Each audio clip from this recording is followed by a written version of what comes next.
Hey, this is another episode of Epic Meta Podcast. George, how's it going? I'm doing well. How are you, Tang? Good. Steadily gaining weight as we live through this COVID-19 era. But it's good. It's all good. I honestly cannot complain. Just lots of people dealing with lots of worse situations. So overall, very, very good. I think Very I've lost slow some week. weight, actually. Oh yeah, Yeah. that's good. Yeah. I mean, unless is it a good thing, like you healthily losing weight or exercise more or what? Yeah, no, it's somewhat intentional.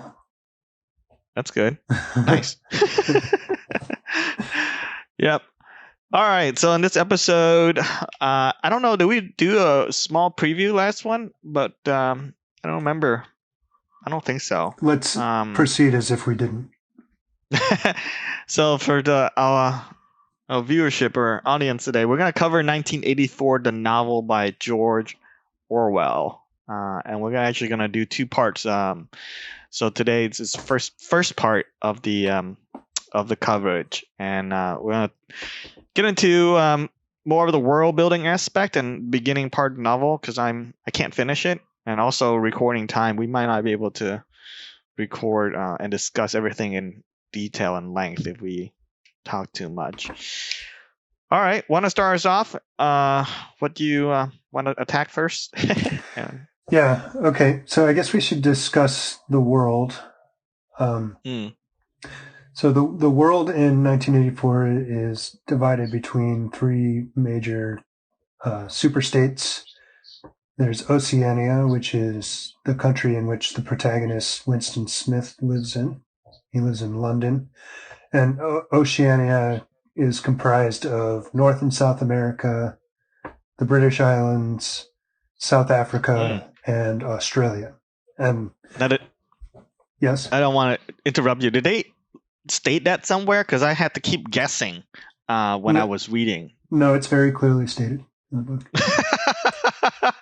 Then I guess my consumption of novels is limited. That's why I hate reading sometimes. I don't remember when this was stated. I just remember the character talking about it, but it's very vague. It's like being in a dream when I'm like, what? Like they never list it unless I go and look for it. But I guess I miss all that part when they explain what it is. But continue. So okay, so that's North and South Americas. North and South America, the British Islands, South Africa, and Australia, and then various islands, the Pacific. Wow. So that's Oceania. Eurasia is basically the former Soviet Union and Europe, mainland Europe. So from Portugal to the Bering Straits. And then East Asia is China, South Asia, not India, and Japan, basically. Okay. It's like Asia. But no India? So where is India? So the rest of the planet is the disputed territories. And so the countries are constantly at war, and these other territories are where the war is being fought. And they kind of go back and forth between the various powers. Okay. Cool. Continue. So the society of Oceania is very structured. There's a leader named Big Brother, who is the focal point of the pyramid. Then there's the inner party, which are the people who control the society. They're the upper class. They comprise about 2% of the population. Then there's the outer party, which is like the middle class, and they're about 13% of the population.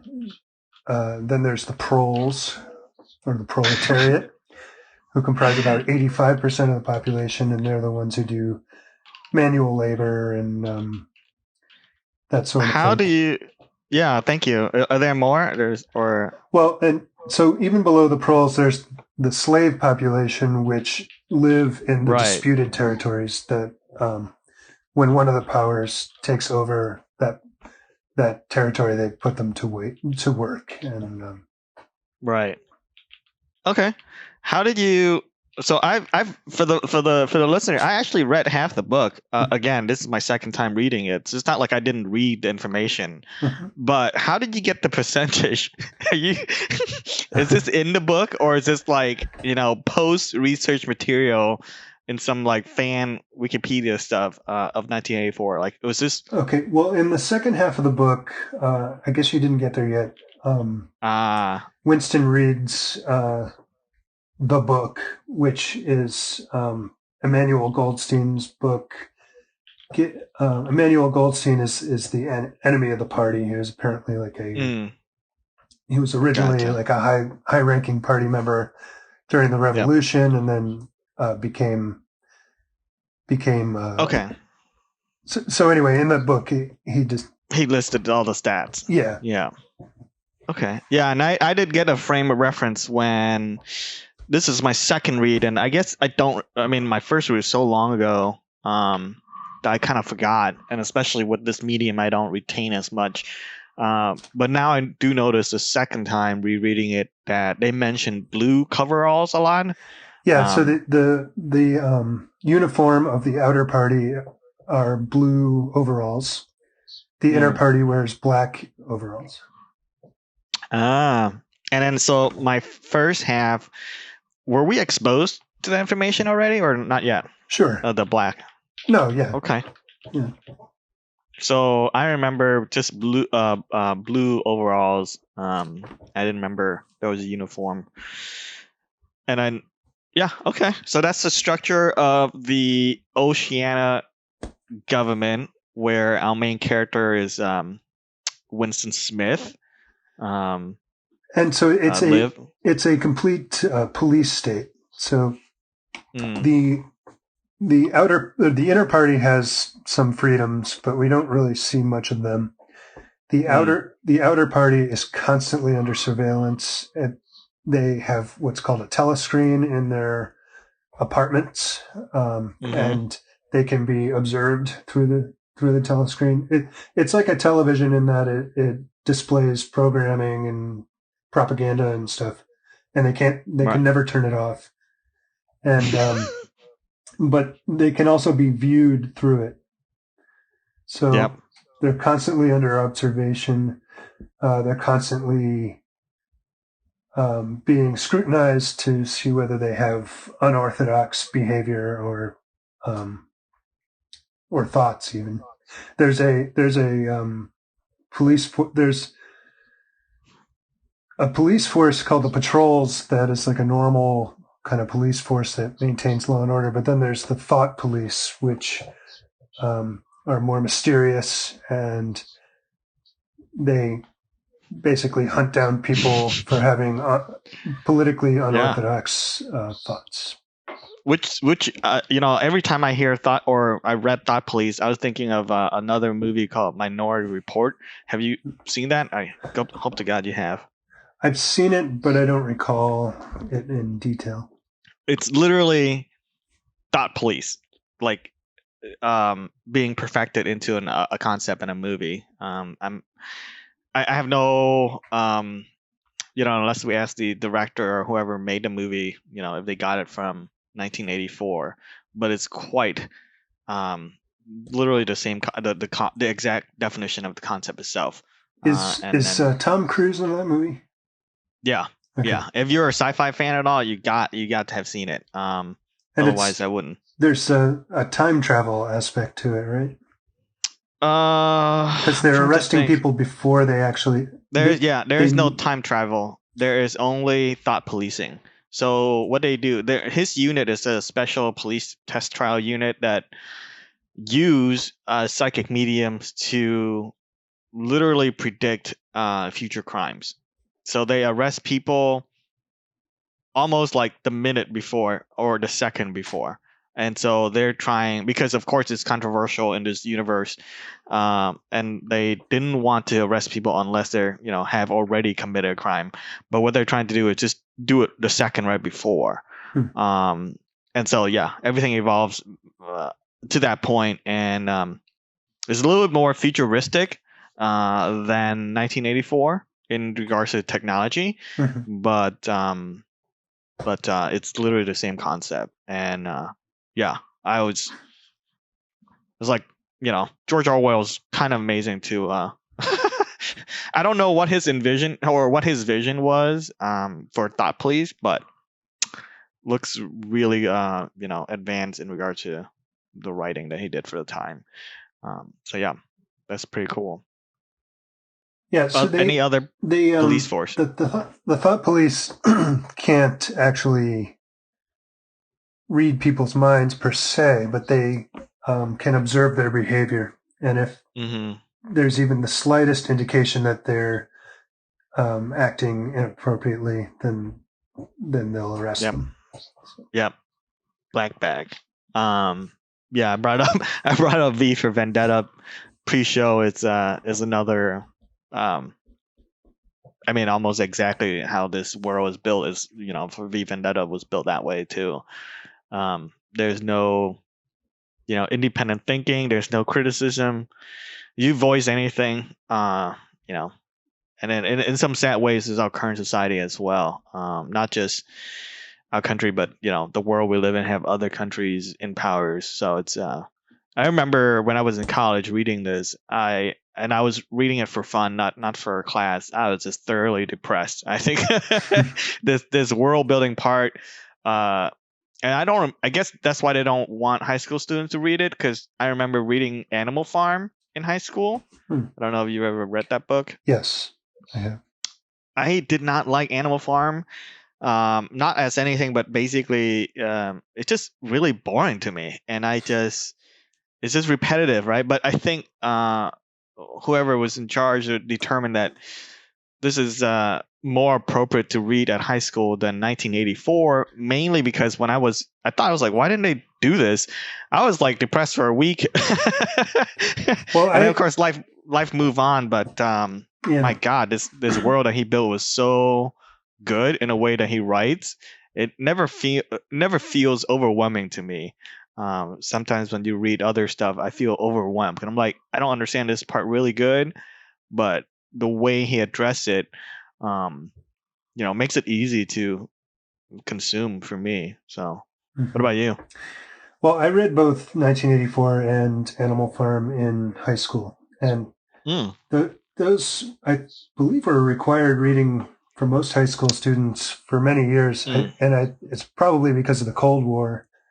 The Animal Farm is an analogy to the Russian Revolution, and of course, 1984 is about a totalitarian state. So, they were required reading for high school students in the United States because we were engaged in the Cold War with the Soviet Union at the time. Yeah, maybe your high school is better education curriculum than mine, or I have. When were you in high school? What years? 1996 to 2000. Okay, and it is possible I misremember things too. So yeah, who knows? Well, the Soviet Union fell in 1991, I believe. So I think there was a different focus at that point. Yeah, but I remember reading Animal Farm and not liking it for the repetitiveness, or I don't know, just the vibe was very exhausting for me. But I guess that was his goal. That was the main point. But whereas when I remember how I felt reading 1984 the first time. I was drawn into it, and it was a much easier read. Like it wasn't grueling work. It was actually enjoyable. Although despite thoroughly depressing. But what did you find? What about it drew you in? I like dystopia. I'm trying to remember. There was another work. I'm trying to remember what I read. What else I read that was dystopian. So when you like sci-fi, you read, and most of the time is utopias, right? And then I think 1984 was the first one that showed me a dystopia future. So that was very novel for me at the time. It was very different. Mm-hmm. And the way I think as part of his plan or his writing, he focused on one character, whereas Animal Farm was a bunch of farm animals, so it was like multiple characters. And I think when you do one character, it's much easier, at least for me, to pick it up or dive into it. So that might be possibly why. And then yeah, I don't know. I think it's just very realistic in regards to our current society too. That's why it drew me in more. Mm-hmm. Whereas Animal Farm was, a bunch of I couldn't relate to a bunch of I don't care. Did you know it was an analogy when you were reading it? Yes, okay. I knew it was an analogy, but it was thoroughly exhausting for me to just, why couldn't you just make a dude? Just make a dude like this book. It was all humans. Just do it. And whatever he wants to call a pig is like, just, I don't know, it's exhausting. So that might have taken more compute mental power. So I don't know, I just didn't like it as much. That's all I remember. But yeah, let's talk about the unless you're done with the party layout, I suppose. Is there anything else you want to cover before we go to the? We should discuss the 4 ministries that comprise the government of Oceania. Yeah, absolutely. That's what I was going to go next, but yeah. So Winston works for the Ministry of Truth, which concerns itself with the distribution of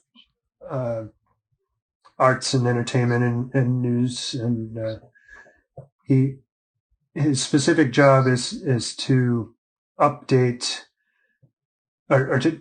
So, okay, this gets into a lot of a deeper topic, but do you want me to define it? Because it's his job every day is to go to this place that he sits, and it has pneumatic tubes, which I thought kind of date this work, right? Because for some reason, certain sci-fi thinks a certain way, like not just George Orwell, but different sci-fi, different writers too. Mm-hmm.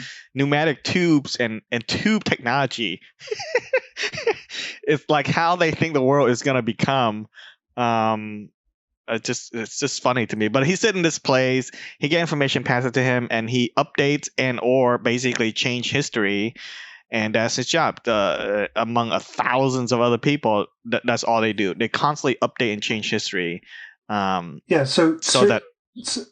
for example, let's say there's an article in the newspaper that was printed a year ago about somebody who was being praised at the time, but has since become a political pariah.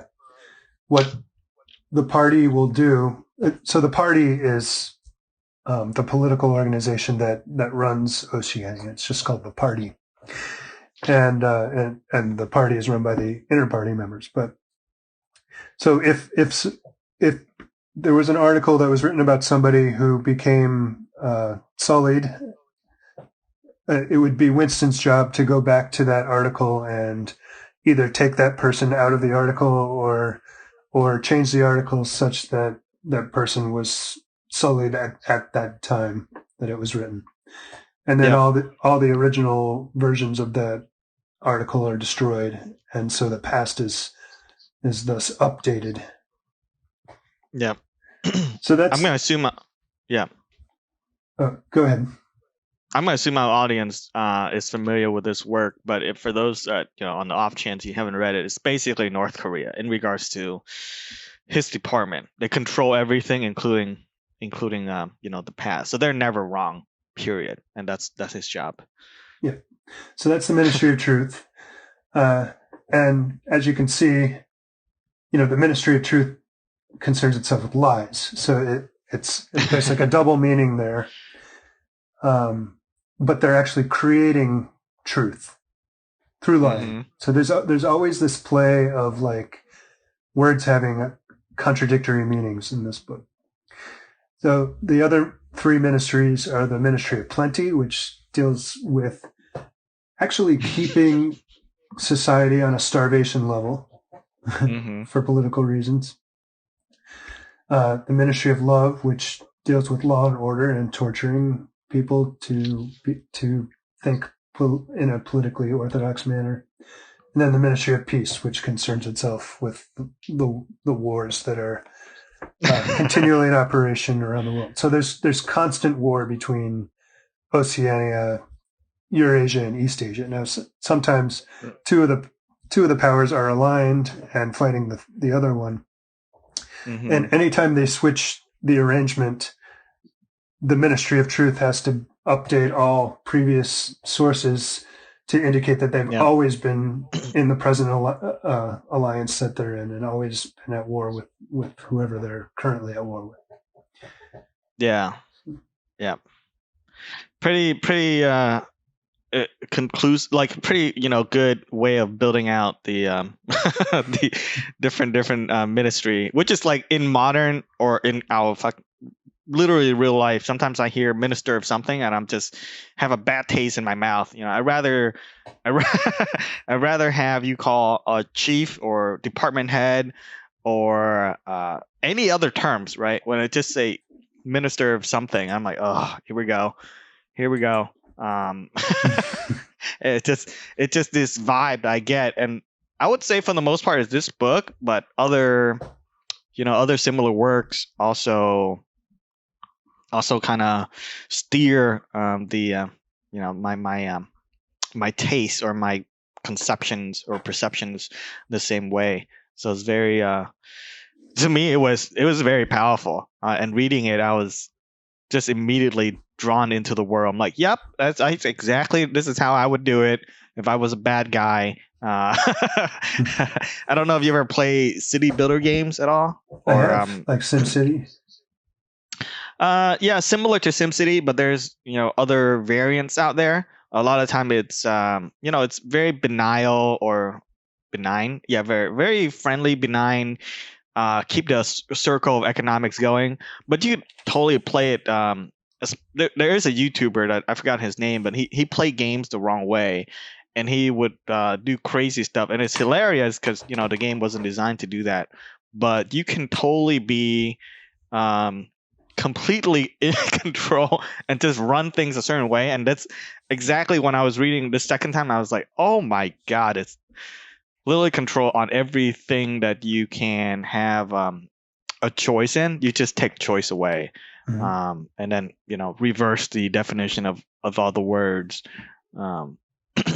which I like and get to. The language in this new universe in 1984 is called Newspeak, and I actually kind of like it. Did you find any fascination in the novel when they talk about this, or about Newspeak? Did you have any reaction to it? So the idea behind Newspeak, it's a narrowing of the English language into a much smaller form, and the idea behind it is to actually narrow the thoughts that people can think in their minds. Yeah. So, for example, in Old Speak or Standard English, which is what we're speaking now, we have words like good or bad, or good and bad. In Newspeak, there's just good, and then bad would be transliterated into ungood. And if you wanted to, and there's no great, you would just say plus good or double plus good. And you could say double plus ungood or plus ungood. Yeah. And so it's designed to take out vagaries in the language, because good could also, you could say great and good are synonyms, but they're not. They're slightly different. Right. And great is actually a little bit better than good. But plus good is a more exact sort of augmentation of good than great would be. And ungood is the direct opposite of good. whereas bad is not quite the direct opposite of good. It's slightly different. So so Newspeak is designed to make the language very, very specific in definition, and in consequence to narrow the thoughts of the people using the language. Yeah. And rereading this, the first time I read it, I thought it was, like whatever. I didn't really care. Now rereading this in our current context of the world, for those who are been living in a cave, it's just literally binary thinking. If you want to, or at least that's how I relate to this time when I'm reading it. And if you follow the news or anything going on, a lot of our current society issues and complex problems that we have, instead of approaching it with a more awareness, we get manipulated into thinking it's a binary situation, and it's either 100% left or right. It's never you never have people. I mean, there are. So that's some hope for us that we don't turn into 1984, is that people are self-aware enough to understand that certain issues are more complex, and it takes time, and it takes everybody to have inputs and explain and solve, versus just binary thinking. And when I was reading it this time, I like simplicity, but Lord, I understand why we want more than just good and bad. We want excellent, amazing, awesome. We want all these words to exist. To a poet, I would imagine words are similar to how a colors would be for a painter. And if you limit things, you limit the ability to think, right? And it was. Yeah, it's somewhat scary in reflection to our current world when I was reading this, especially to this language part. Even though I like the simplicity of it, I was like, holy crap! They're literally trying to do this right now. It's literally 1984, and I'm not the only one. There was reference in 1984, I think, about 6 months ago, in the news, but also like on Twitter and whatnot too. And this is exactly the party and the ministry of different departments inside the government, somewhat parallel, but man, the language is extreme parallel. And I was well, there's a bigger idea here that that the language we speak to an extent controls how we think, and we're not normally aware of that, but there's lots of assumptions, and the way the language is structured, just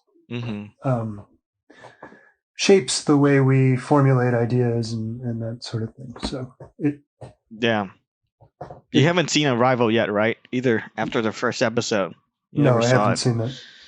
You would you need to put it on the list. As much books as you read, that movie takes way less time to watch. And it addressed that right there. There's a term for it too. I forgot what was it called, but it addressed how the human brains, or just how we think, is affected by the language we are we're using. So if you change, go ahead. My friend Betch, who we spoke about on the Hero's Journey episode, he was the one who introduced me to that idea. He also talked about how language thinks for you. Yep. So and I guess this ties into the whole free will episode as well. That it feels as if we have free will and that we're thinking, but to an extent, our thinking is shaped and governed by the language that we think. We think with. Yeah, the terminology we use limits our expression or capability of expression. So it affects. You're limited unless you can. That's why, as much as I want, I mean, it takes more time than I have. But I'm not sure if you're familiar with Elon Musk Neuralink yes, company. I am. It's literally making the Matrix real in regards to the part where Neo wakes up and say, "I know kung fu." That's what I want. I mean, do I want to know kung fu for real? Yeah, of course I do. But the technology portion where, I mean, the movie draws me into is exactly what I want in regards to how I want to consume You can knowledge. instantly upload it into your brain. Yes. I don't want to, like, how I learn and what I want to learn is negating each other all the time, right? So if I want to understand, let's say, astrophysics, it's gonna take me a lifetime, probably more. Like, it takes me very long to understand this stuff and learn it from the basics, especially now that I'm outside of school and we're on this lifespan track that we're this is what you do at this stage, and so your time is limited. And if I can just instantly absorb or upload information into my head and understand it as much as I understand, let's say, 1+1 is 2. It doesn't have to be taught. I just understand it. And so I've have experience learning a language that way, especially with English, where I remember going through those phases where just being able to understand something 100% without translating, because I do remember a phase of time when I had to translate. So if you speak to me, I had to stop, translate what you say, right, and then respond, then translate those answers back into. So it's like a multi-step process going on in your brain, and then one day, just magically, you just operate on that new language. And I'm almost certain, like, people who code, because I did take some programming class, the ability for you to code in certain language allow you to think a certain way. This is why they write new coding languages all the time, because they want to do some other stuff. But yeah, it's fascinating to me. And when I was reading, I was like, my God, we need to. This is why like, to me, regardless of how you feel about politics, like, you have to agree on the fact that education is important and it should be, as cheap or as free as possible, and that our society would become better if everyone is more highly educated. So I don't think education should be a political political stance, but it is in reality for some reason. So I don't know how to fix that problem, but this is why you need to use more words than good and ungood. Even though I was like, when I was reading, I was like, oh my God, this is great. It's not great. You want complexity, as much complexity as possible, and celebrate, writing work, celebrate poets. I mean, well, it depends what you want. I mean, if you want an ordered society, then maybe you don't want that. If you want a society full of creative people and more chaotic, then you want to steer away from that. Obviously we want both. We want both order and chaos to dance that nice knife edge between the two. Yeah. Because there's advantages to both, right? Too much order and you're stagnating, and too much chaos and it feels unsafe, and you want some security. So yeah, cool. Any other structure you think we? Yes, awesome. Keep going. So the political philosophy in Oceania is referred to as Ingsoc, which is a Newspeak word for English socialism. And it's difficult to define exactly what Ingsoc is, and that's purposeful. In Oceania, there are no laws anymore. Nothing is illegal. But that basically means that anything you could do could be grounds for you to be arrested and tortured. Yeah. So particularly the outer party members. I mean, the proles are not really policed in any meaningful way. They're pretty much free. And there's a party slogan that goes, the proles and animals are free. But the outer party is policed super, super heavily. And there's a reason for this. The historical political structures have always had a high, middle, and low class. And at certain points in history, the high class is replaced by a portion of the middle class that feels like the high class doesn't deserve it anymore. Or sometimes the high class becomes too liberal and soft, and they destroy themselves from the inside. Mm-hmm. So the purpose of Ingsoc is to freeze the societal structure forever. So it knows that anytime there's a revolution in a political structure, it's always the middle class that replaces the high class. The low class never rebels unless it's being put to use by the middle class. So it's always the middle class that's the threat, and that's why the structure of 1984 has the outer party being so heavily policed and observed and watched. Yeah. So there are three main slogans of the party, which further shed light into the principles of Ingsoc. These slogans are: war is peace, freedom is slavery, and ignorance is strength. So again, you have these fusions of opposites, but there is a logic to each one of these, and I could go into that if you want. Yeah. Okay. Let's do that, because how I read it the first time, I was like, I couldn't understand it. I remember reading it the first time. I was like, this is what? I just don't get it. So I kept reading as far as, the personal journey of Winston.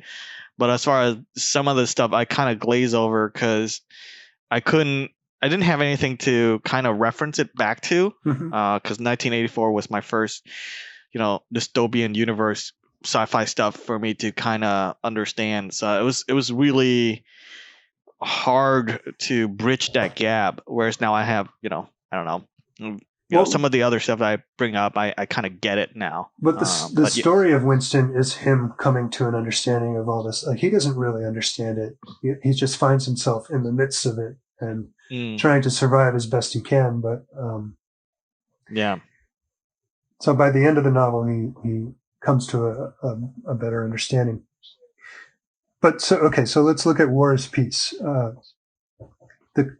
The country of Oceania, as I stated before, is either at war with Eurasia or East Asia at any given point in time. There's constant war.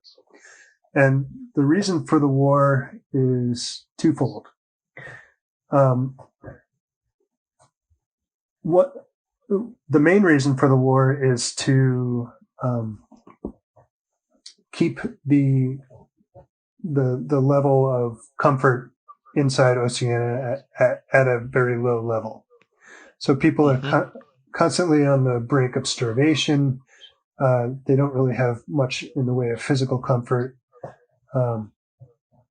And so they want to be kept at that level. So like any small thing that they get is quite a prize, or quite a motivation for them. But also, when you're at that level, all you can think about is, survival.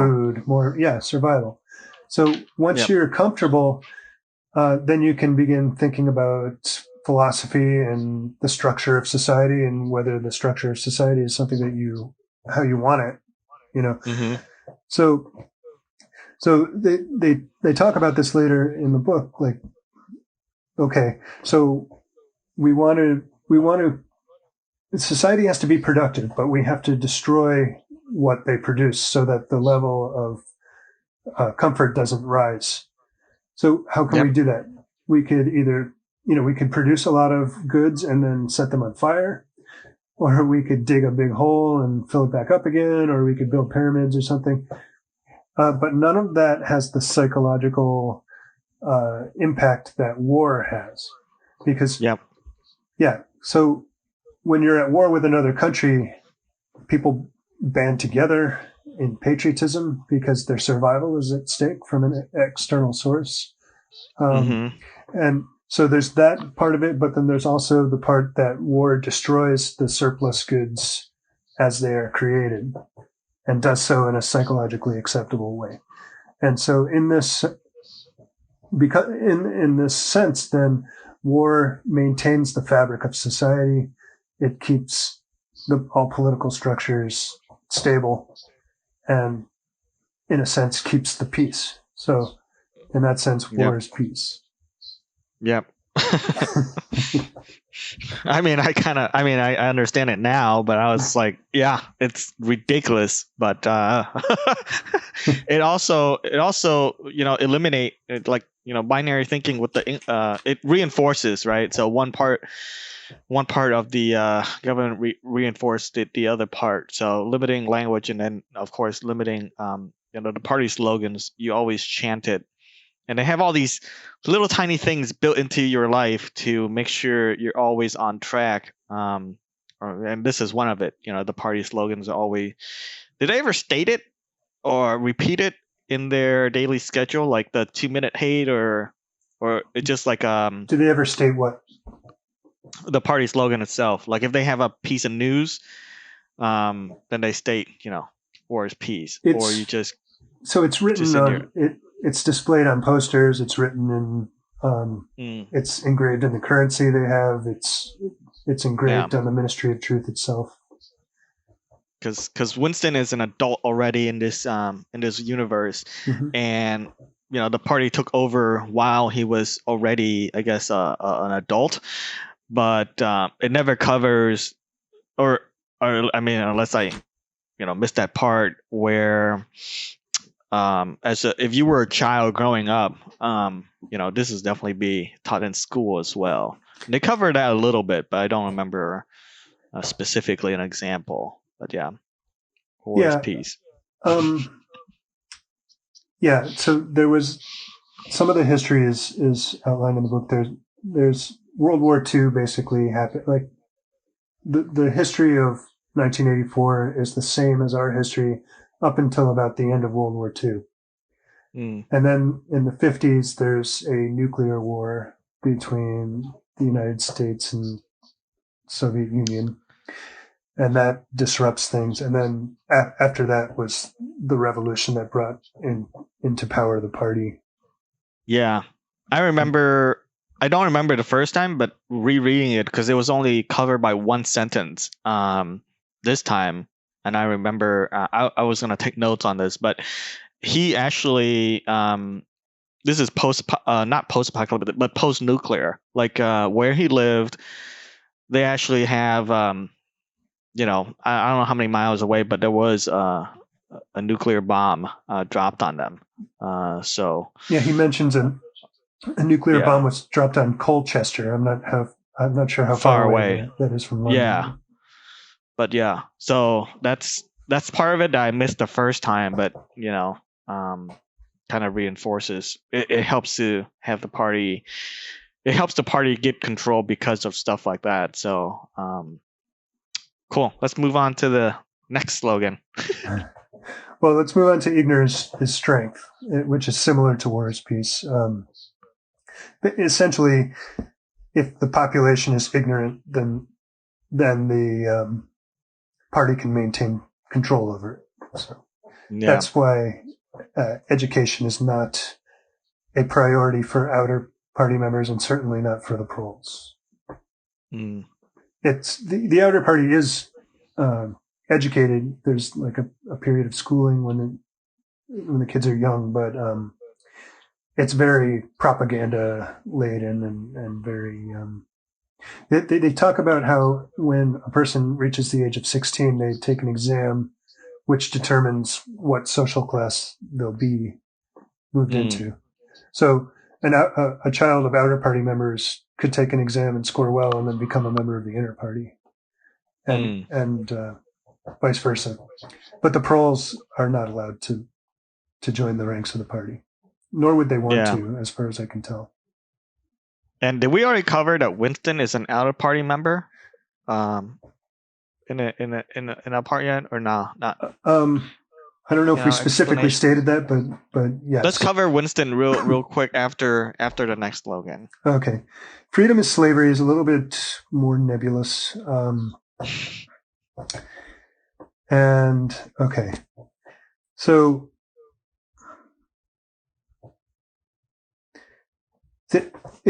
it makes more sense in the reverse. Slavery is freedom, in that the party is all powerful and immortal because it's a collective institution. So no individual can be powerful, because every individual has faults and will eventually die. But the party itself is collective and immortal and all powerful. So if you can submerge your individuality and merge with the consciousness of the party, then you too can become immortal. But you have to give up your individuality, basically. So that's what the slogan "Freedom is slavery" relates to. Does that make sense? I guess. I haven't got to that part of the book, but it makes sense to me in regards to just all politics, right? Like I didn't dive as deep as you were into the philosophy of the party, and it's not meant for to me. It's not meant for you to figure out as a, like Winston, the character is just, you just roll along with it, right? Whether you understand it or not is compliance. Understanding is not necessary for compliance. That's right. So you can just chant the slogans.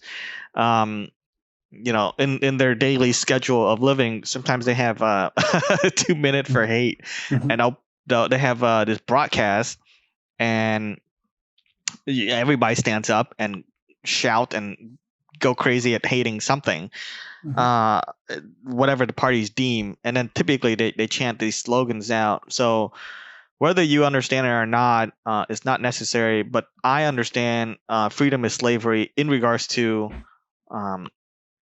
physical freedom, like going and do whatever you want, but also the freedom of thinking in and of itself, right? And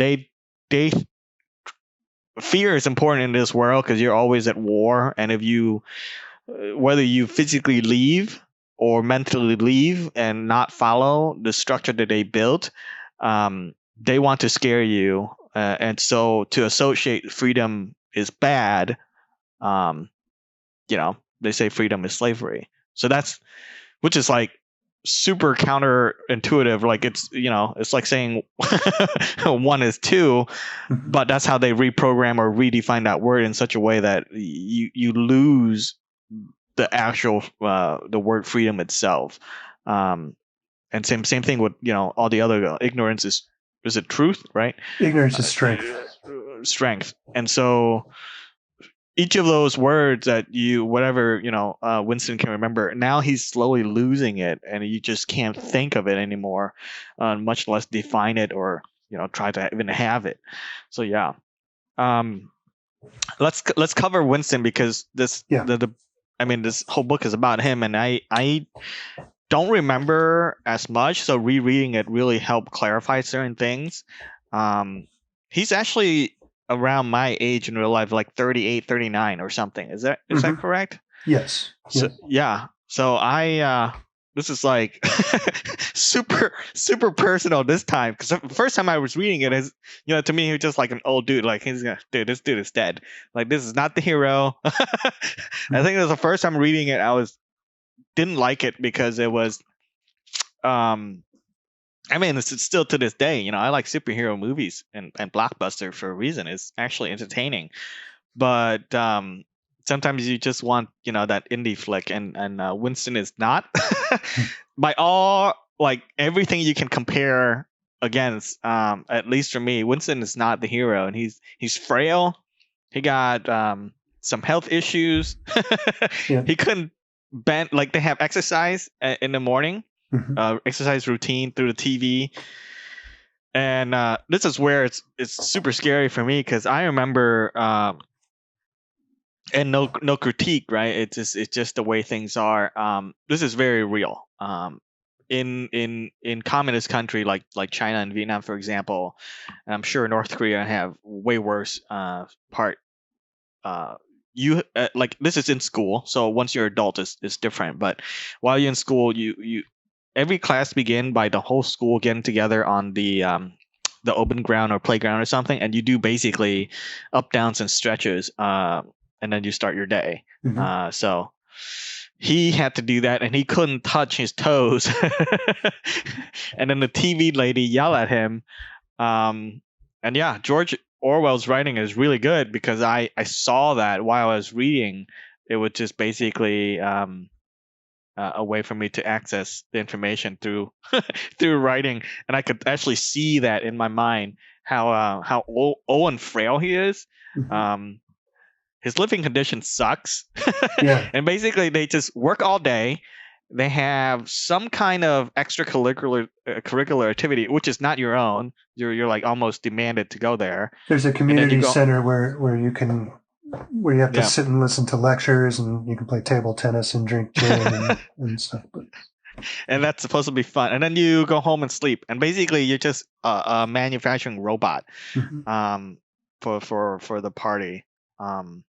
So yeah, that's my. Is there anything I missed? Is to cover Winston? Well, okay, yeah, he's frail. He drinks heavily. Drinks Victory gin, which is gin, but. What do you think it is in real life? Like if they. I was relating it to vodka, but also possibly homemade vodka. Well, no, it just doesn't. It's put out by the party. It's called Victory Gin, and but it's like a very low quality gin that is made for the outer party to consume. The inner party has nicer food and clothing, and living arrangements. So he lives in a building called Victory Mansions, which is an old rundown tenement building that smells of cabbage and old rag mats. And did you smell that when you were reading that? Yeah, kind of. I couldn't because I don't boil cabbage ever. It's not a pleasant odor. Well, yeah. So that's my first problem, right? Like a lot of this is English based, meaning it's actually based on England. There was a term I was trying to Google or look up the dictionary when I was reading it. And it was called fender. He was describing a piece of either something in the street or in his house or something. He was describing how things are stored. And I didn't understand it because I have no idea what he was referring to. So a lot of that. What was it? Do you remember? A fender. Fender. Yeah. Like a bike fender that blocks the rain. But that's not it. It was something else, right? It's definitely something else that the English refer to fender. But I think it's a railing around the fireplace. It's called a fender. That was it. Your feet up on it. Yes, that was it. He was trying to describe that, and I was like, "What the hell is he talking about?" So I didn't picture that part, right? And same thing with the cabbage. It's like I know it was stinky and smelly and basically terrible. So I can imagine that from other either places I've been in real life or other movies that I could muster up images in my head. But this is why sometimes reading is like limited as a medium to converse because I don't get it. I can't remember boiling cabbage ever. Now that said, I do know of other stinky smells.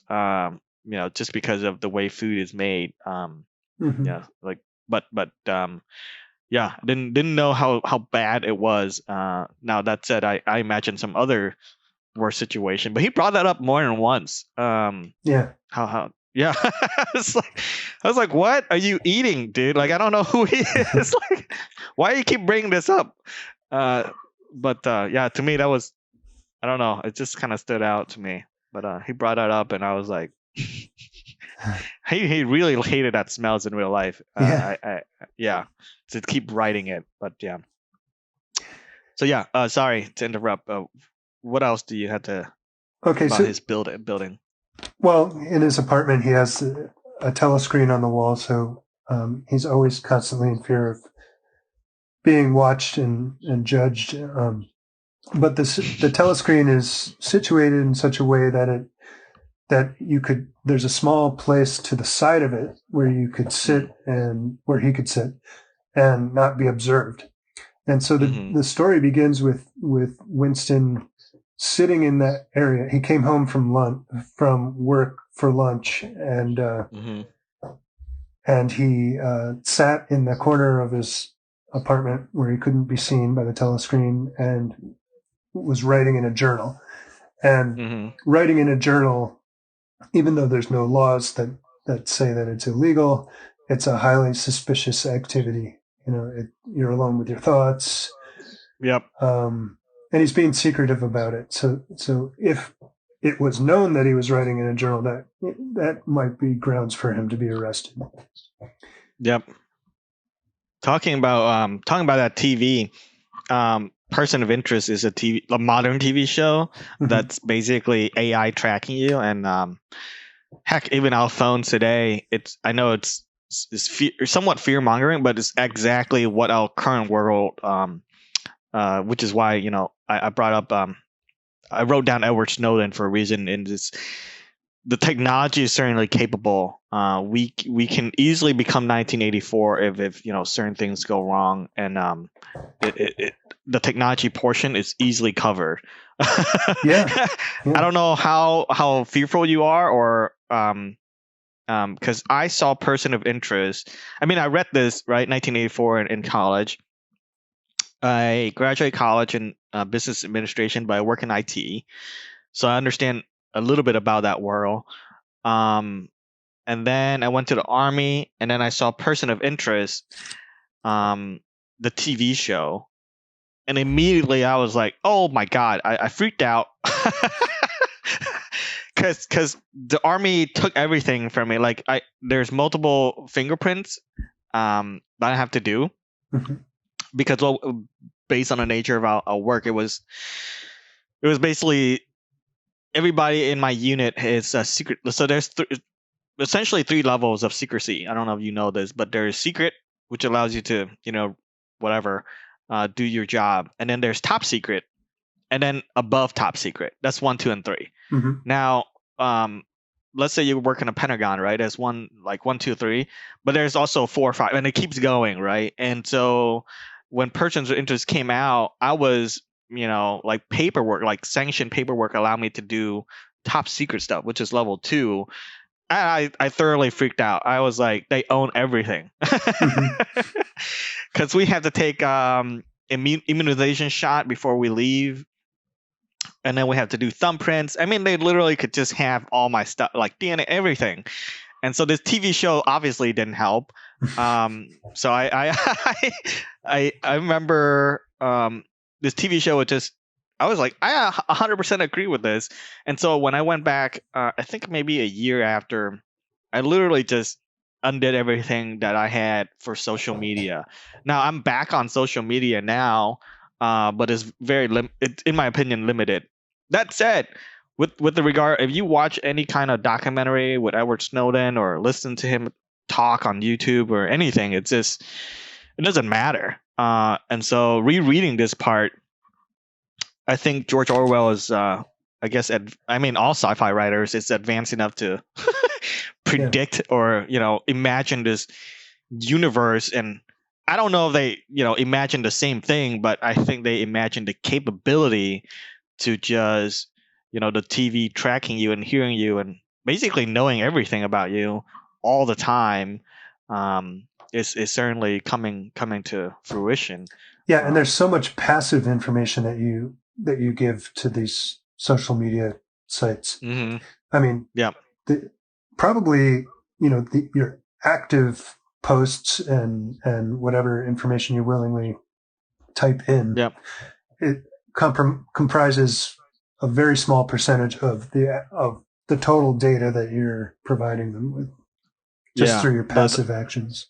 Your passive action is even more, right? So you can download some silly stuff, but it tracks movement, elevation, height, because the phone can do so much now. And I don't think any sci-fi writers from the past like George Orwell can imagine this stuff. Yeah. They just imagine CCTV camera kind of just viewing you, but like GPS or knowing literally almost everything about you, and they can build that up with AI and all that stuff. It's just not that hard. It's for real a thing that you have to be concerned with. Yeah, I mean, yeah. there are scenes in 1984 where Winston sneaks into like the proletariat areas to buy the journal or to do other things, and so there's the sense that you could get away with it if you're careful enough, and but even then you'll probably get caught. But like if he had a smartphone, it's over. Yeah, they would know where exactly he was going all of the time, and and the tracking could be automated. It doesn't have to be some other person on the other end of a camera view happening to view him. Yeah. This story wouldn't work with smartphones. So it's actually much worse in our society than it was in 1984. It's much worse, and I think the only saving grace that we have is that we're luckily is not there yet. I mean, we're and also that our government it's difficult to say this, but like in theory or practice is not a malevolent force against us. You could argue that it is, and it's just more subtle in the way that it does it. But in 1984, the government is an active malevolent force that is trying. I think see, I'm on the other side. I think it is malevolent, but they don't need us to, what's the word, comply as much, because they get what they want through the current means. And I think it's a mix, right? You've read Foundation.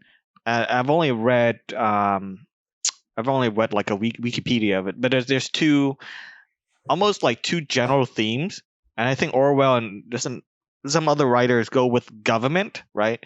But Foundation with Asimov, he went with corporate, right? Like corporate entities, like companies. So if you watch, oh God, what is that movie? Is it Asimov or is it geez, I can't remember the name. The guy who play Raiders of the Lost Ark. Harrison Ford. Yeah, he's in a cyborg movie. Yeah, it's really famous. Blade Runner. Yes. So who did Blade Runner, like the novel or book or whatever? Was that Philip K. Dick, I believe? Yes. So they go with corporation, right? Kind of just overwhelming amount of corporate control, and then they have their own political philosophy and what how the world should be. But the other set of writers or creators, they go with government, and I think our current situation, corporate overlords are more a possibility. So that's really, I think my theory is that we are not necessarily safe, but we are somewhat not as bad as 1984, only because the corporate and the government entities are trying to basically playing well with each other as much as they can before, because they kind of need each other for the moment. Yeah, so that's really checks and balances between corporations and the government. So yeah, this thin slice of a circle, that's where we're in, and it's easily one or the other that we could be, in this universe of 1984. And sometimes I sit there and I'm like, oh my God, it's so like minutia of just a small tipping scale that we're balancing on. That yeah. But yeah, it's just like, if you're not Well, I don't know. Like you've read 1984. This is your, I don't know, umpteenth time. Yeah, an uncountable number of times. It's one Why of do you? it's my favorite Yeah. book by far. Don't you get depressed reading it? I don't get depressed. I don't get depressed. Yeah. I feel like I can relate to Winston Smith. Yeah. And I think that's the same reason why I not negate him, but I also don't read it, right? Because I relate so much that I don't know, maybe it's my upbringing or something, but I hate that sense of helplessness and loss of control. And so reading this book, you know, if you are sensitive to that stuff, you have a negative reaction to that. And so I hate it. There's the sense that, so I relate this a lot to, I guess you could say my childhood, being sort of a bullied kid growing up. So there was always this sense of being observed and watched, and if you make the smallest mistake, getting punished for it, and that through humiliation or whatever. So on that level, I can totally relate to him, but when you're in that state, it's a very lonely place to be. You're all alone. The world is against you, that sort of thing. So in reading this book and seeing that experience being so expertly and artistically articulated in the book, like I know Winston Smith's mind, because it's like, hey, there's someone else out there just like me. And so maybe I'm not alone in that sense. So in that sense, there was something comforting about it almost, in that, I wasn't the only one who experienced that, because if someone else could write it so well, then they probably experienced it themselves. And so not only the writer, but the character too. Yeah. That's and it's the reverse for me. I just rereading this time, I enjoy it more. I would say not as like like a popcorn movie kind of enjoyment, but I can compartmentalize or depart myself from the story. Whereas the first time I read it, I thought perhaps I was drawn.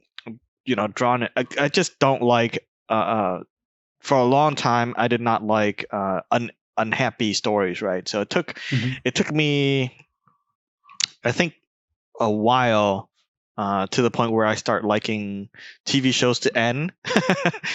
I start liking independent movies. I start liking more realistic and complex characters. So it took a long time, but now my appreciation of 1984 is different from the first time I was reading it, because as much as I dislike Winston, I don't I don't view him, because he's not the hero of the story, and I view him as where he is, and I accept that. It's much easier this time around. Whereas I think the first time I was reading 1984, I was expecting the normal, the normal, 1, 2, 3, act structure.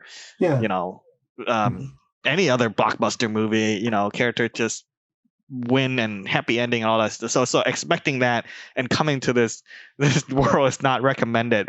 You don't see him as the hero of the story. I do and I don't. I see him as the main character, but if you are expecting Indiana Jones, right? This is not an Indiana Jones story. If you're expecting Blade Runner, he doesn't triumph in the end. So it's very different mental mindset when I was exposed to it the first time versus the second time. So I kind of know what to expect. So that's a question we can address later on in the next episode. Is Winston a hero of the story? And because he doesn't win. Yeah, in a way, I would say he is. But like, so first half of the book, if you read to first half of the book, I can tell you that the inkling or the emperor is there, right? He's trying to he doesn't give up, and so the admiration for him is that he's struggling against the party.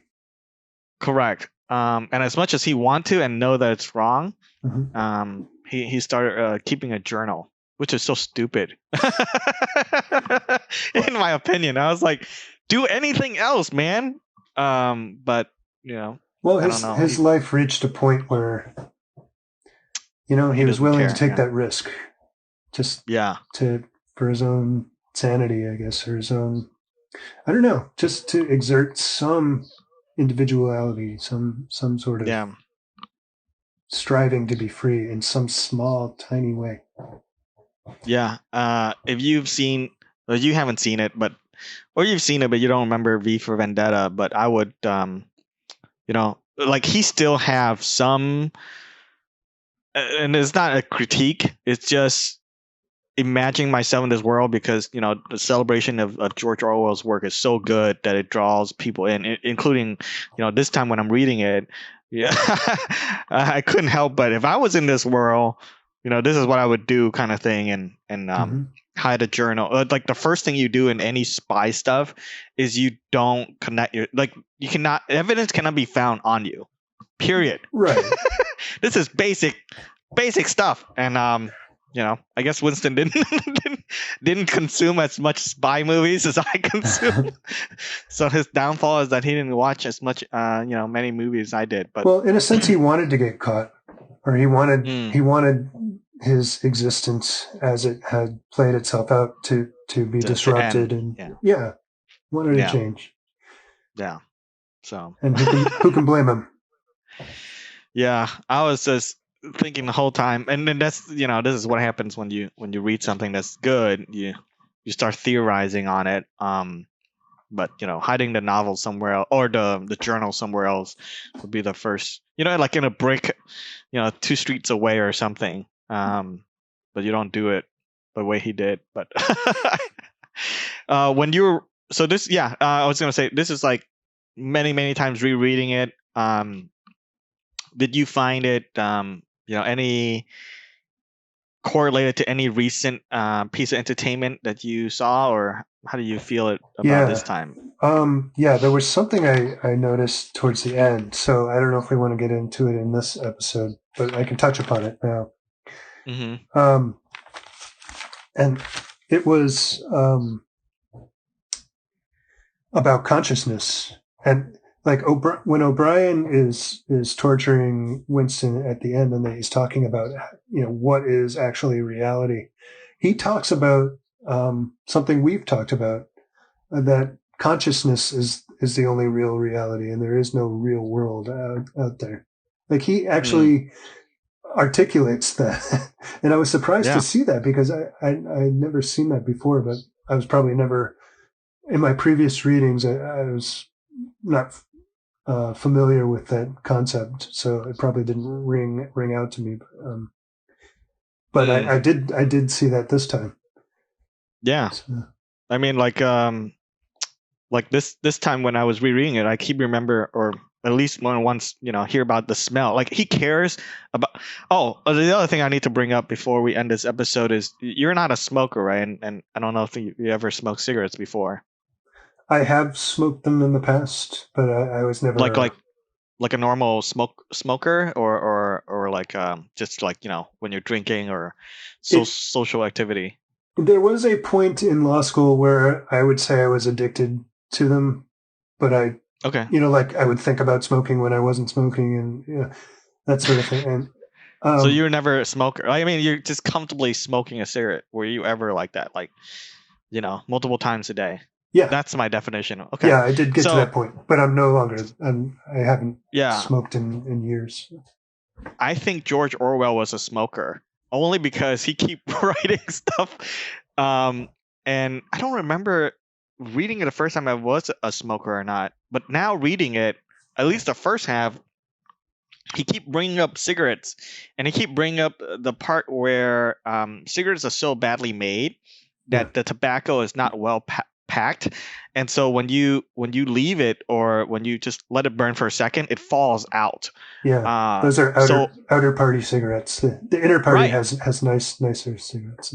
Right. So when I'm reading it now, I don't know if you ever roll your own cigarettes, which I've done before, and this is what he's talking about, and only a smoker would know that, especially one that rolled their own tobacco, which is before cigarettes were packed with filters, which is our current modern, I suppose, standard of cigarettes.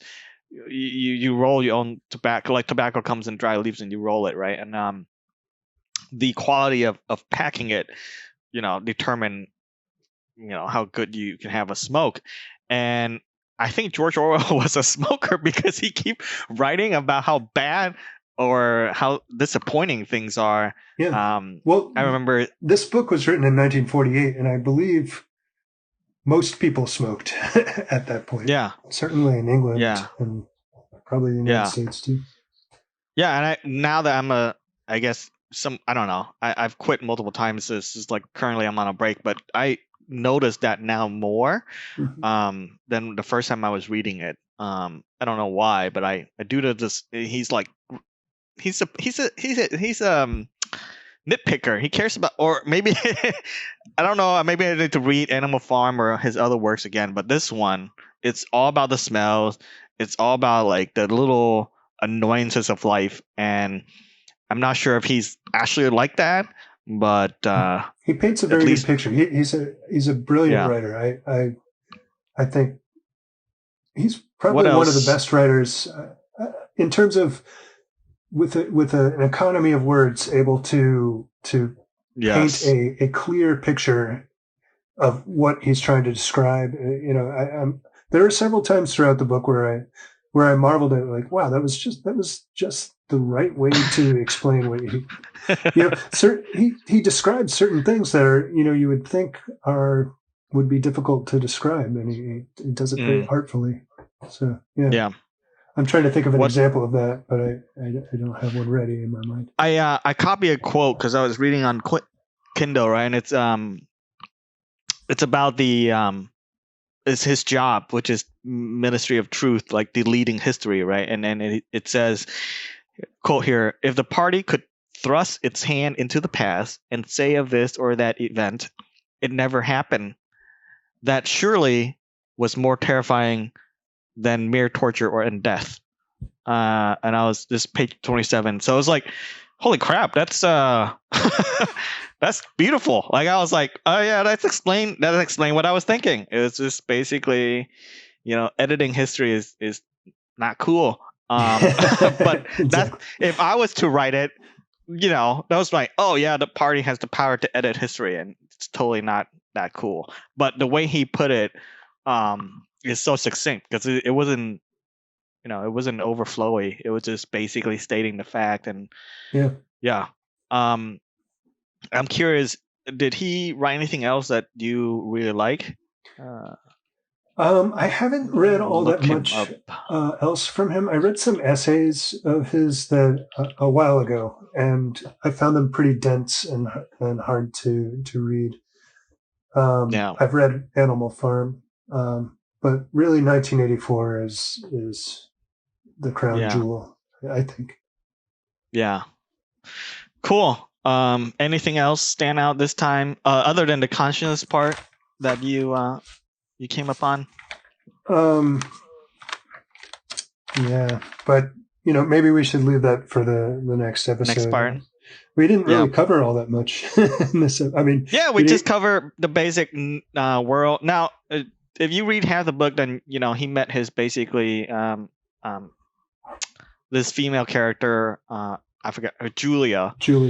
And like, it's funny because the first time I read it, I didn't remember much from it. I just remember dude, and then the party, which is is reflected in so many other works. And then he dies. That's all I remember. So now, like, rereading it, apparently his name was revealed to me way early on, but I didn't remember. Are you talking about O'Brien?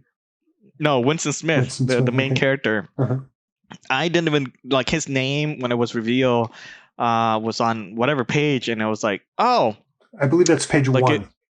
it was. I did not. I totally like it just in one ear and out the other, and I was just like, I didn't remember that, and now I do. Right now it's like the second time I'm reading, and I'm like, wait, what? And let me go back and reread it, and so yeah. But what stood out the most was the smells, the different kind of smells, and the tobacco and all this stuff that he keep bringing up.